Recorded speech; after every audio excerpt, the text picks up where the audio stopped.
What is up, guys? The Casey's here, and today I'm going to be teaching you guys about strings in Swift. To get started, let's head over to Xcode and open up a Swift playground. So once you get Xcode opened, let's create a new playground, and we're going to name this strings. I hope I typed that right. As soon as you open up the Swift playground, you will see a string. Hello playground is a string. It's similar, like if you see this ready up here, that's a string. Today at 6:32 p.m., that is all one string. The strings word right here is a string. Xcode is a string. File is a string. Edit's a string. So a string is basically like a group of characters. Hello playground is a string. If you wanted to, 7, 8 can be thrown in here. If it's inside of those quotes, it is a string. It might be a little confusing with numbers, but just think of it as a character, like a letter. It could be an emoji, anything like that. That is a string. We can initialize a string or any other variable. Inferred, which is this right here, or explicit, which would be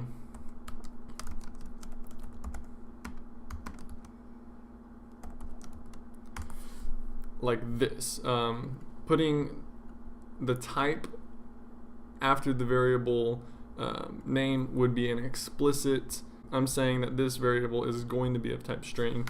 So if I wanted to put an integer here, I'm going to get an error because I can't convert a type int to a type string. Makes sense, right?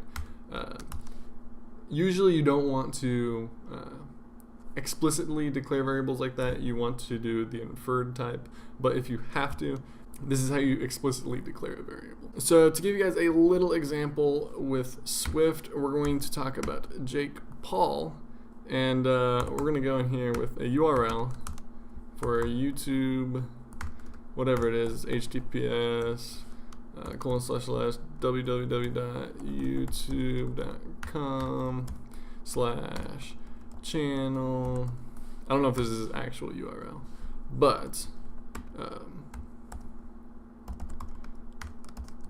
the channel name is Jake Paul, something like that, right?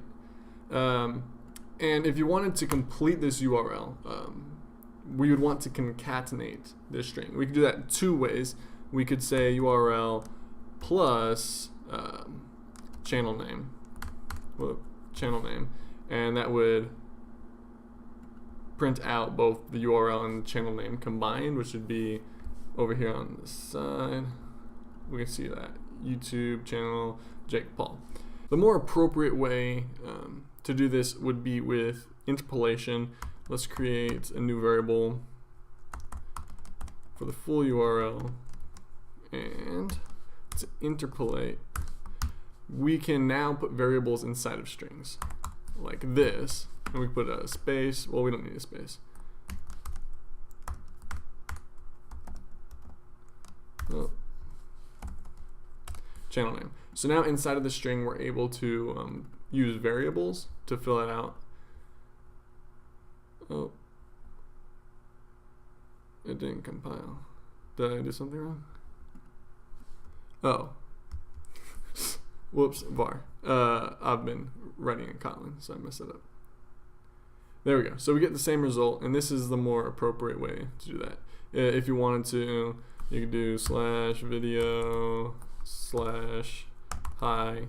I don't know. That's just an example. Another thing we could do is we could use other data types with interpolation. So if we had the number of subscribers, if we had the number of subs, I don't know, let's say like 6 million, something like that. We could say that the subscribe text, the little text on the button that says subscribe, would be subscribers, and then we can interpolate up here on the front number of subs. And when we run this, it will say 6 million subscribers. See, like that. So hopefully you guys understand kind of how you can use strings, their value. You can see how the interpolation, you can pull in different data types and put that inside of a string literal. Also, a cool thing that you can do, since a string is a type, there are properties and functions on the string class. I can say full URL dot, I can add stuff to the backside of it. Like I could say URL dot append channel name, and that would basically be the same thing as the full URL here. You say URL dot uppercase, which calls a function, and you can click into these if you hold command. You click on it, jump to definition, and now you're in Swift's documentation. You can read up on what this does. It returns an uppercase version of the string. Pretty cool. So just so you guys are aware of that, you can do lots of different things with strings. Strings is a type of data. We use these things every day when we're coding. Sometimes we use these functions for different things. A lot of times it's just passing around the string to the UI or whatever. But hopefully you guys learned some things about strings. Thank you guys for watching the video. If you liked it, give it a thumbs up. And if you haven't subscribed to the channel already, please hit the sub button. I'm coming up with some more intermediate level videos. I'm working on them right now. Just wanted to get this video out for this week. We'll see when I get the other videos out. But if you guys want, hit the sub button so you don't miss out on any of that content. And I'll see you guys next week. Peace.